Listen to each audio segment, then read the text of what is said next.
Our title today is The Nature of Energy. And in a lot of ways it's kind of a silly title because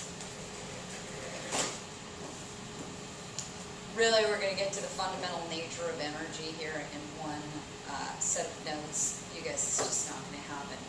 So we're going to cover this in a slightly superficial manner.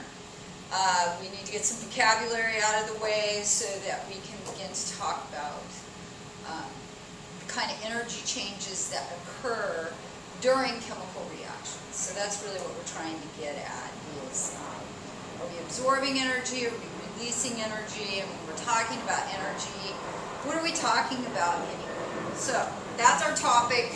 But again,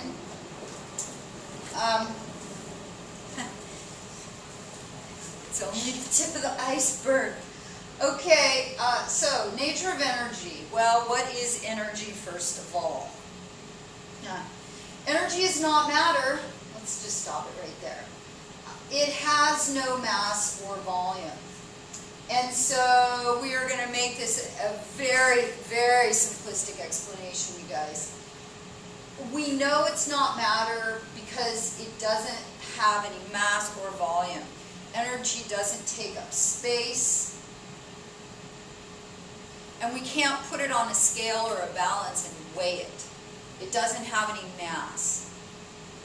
Okay, so it's different, very different from the stuff we call matter. So then how do we know that energy exists if it doesn't have any mass or volume? You know, we can't touch it, we can't weigh it. How do we know that it's there? Well, we sense it. We know it's there because of the effects that it has on matter. We say that it causes changes in matter. So energy is, in our definition here, going to be something that causes a change in matter. All right. So, some forms of energy. If you were here, if you were sitting in the class, I would ask you for these. So I want you to think about this. I would elicit this from you. What are some forms of energy that you know of, that you've learned about in your years at school? And what we're going to do is we're going to refine some ideas, you guys, that may be confusing from earlier parts of your education, because energy is a very difficult thing to talk about. The more you know about energy, the more questions you have about energy, and it's not an easy thing to simplify. All right, so what are some forms of energy? And again, you guys, I'm not trying to prove anybody in your previous experience wrong.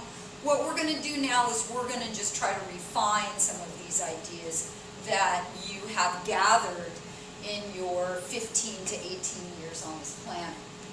All right. So one form of energy is radiant energy. We will talk about that a lot more when we talk about the structure of the atom. Believe it or not, we've got to talk about the electromagnetic spectrum. So radiant energy, also known as solar energy, is the energy that is emitted from the sun. And it is Earth's primary source of energy. Okay, so this is where we get the majority of the energy that we utilize to cause changes in matter. You know, and mostly we want to do that for our benefit, to the benefit of humankind. And so in some way or another, you guys, we're getting that from the sun. We're getting that energy from the sun. Like I said, in some way or another. So, radiant energy is the electromagnetic spectrum. Okay, so it consists of the entire electromagnetic spectrum, traveling electric and magnetic force fields.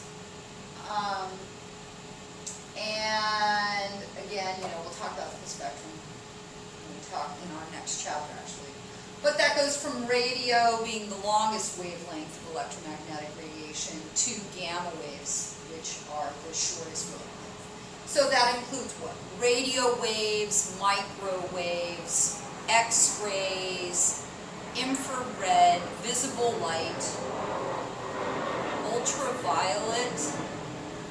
I got something all confused there in terms of my wavelength. Ultraviolet and gamma, I think, is how it goes. All right. Yeah, I think so.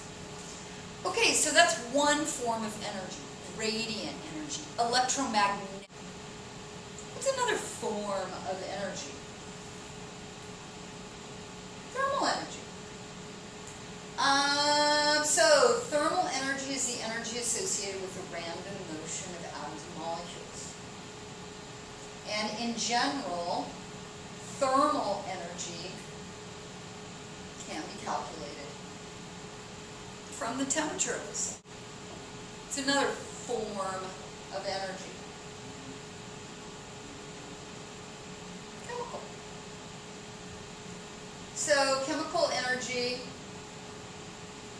is a form of energy that is stored within the structural units of chemical substances. And what the heck does that mean? Well, it is the energy that is stored in bonds, chemical bonds. The force of attraction that holds one atom to another atom to form a compound molecule. All right, so these are some forms of energy. Now, you guys, you probably have, you've come up with some others in your mind, I hope. Maybe you should write them down so that then tomorrow in class, when I'm walking around and looking at your notes, I can see what your ideas at this point are about some forms of energy. So, radiant energy, thermal energy, chemical energy. How many people put kinetic or potential energy in their forms of energy?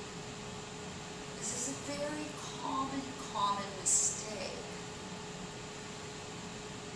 So what the heck is going on with that? Well, kinetic and potential. It's handy, but it can be confusing. So these are categories, and we put forms of energy into one of these two categories. So kinetic energy, potential energy, you guys, really isn't a form of energy. Right, this is all semantics, isn't it? It's more categories of things. Okay, so we know what kinetic energy is, right? Kinetic energy is the energy associated with what? Kinetic energy is the energy associated with moving objects. So let's say that first. Okay, kinetic energy is the energy associated with moving objects, as in thermal energy. Thermal energy is a form of kinetic energy.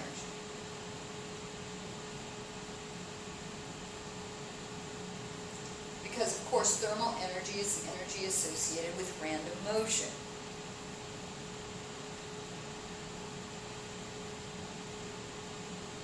You could put electricity,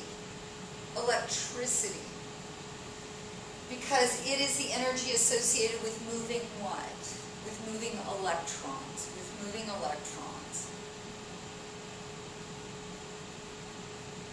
Yeah. Sound is a form of kinetic energy, right? Because sound is just it's like the domino effect of the motion of one atom hitting up against another, hitting up against another, hitting up against another until it finally vibrates your eardrum, and your brain interprets that as the sound. Okay, and then we have potential. And potential energy, as I know you guys know from physics, is associated with an object's position.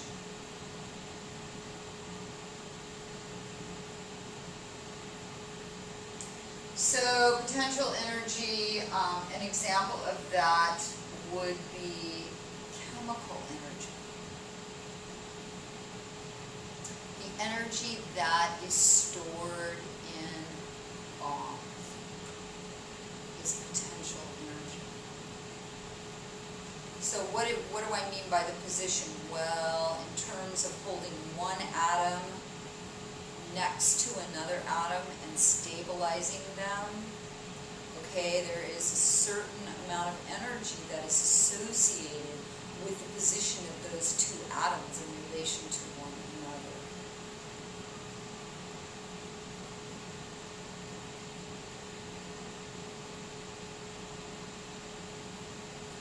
So where do you think we would put radiant energy? Do you think that radiant energy is a form of kinetic, or do you think it's a form of potential? I want you to think about that, and then let's talk about that tomorrow in class. All right, and the last thing that we want to talk about here is the law of conservation of energy. And then we are done for this evening.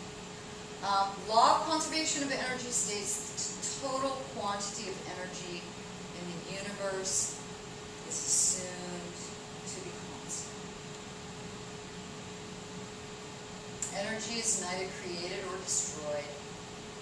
It simply changes from one form to another.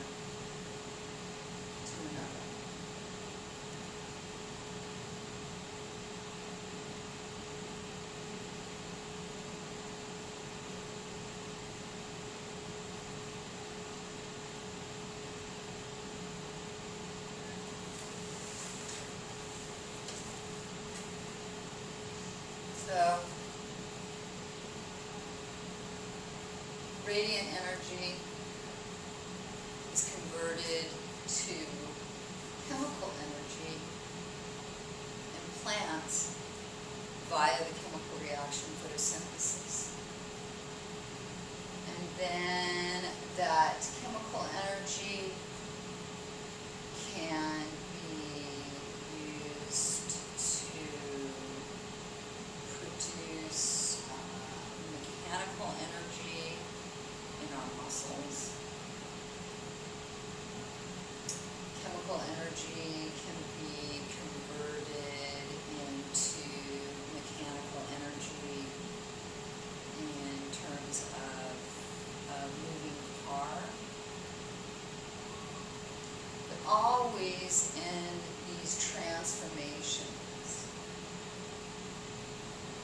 of one form of energy to another, we lose a little bit. Not in terms of the energy being lost completely to the universe, but as it was probably ingrained in your brain in physics.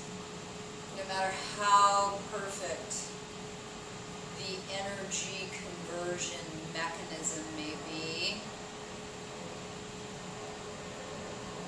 we always lose a little bit to heat, a form of energy that, is pretty difficult to talk about. Okay, so there we go, you guys. Here are just some very basic definitions, and we'll continue our talk tomorrow.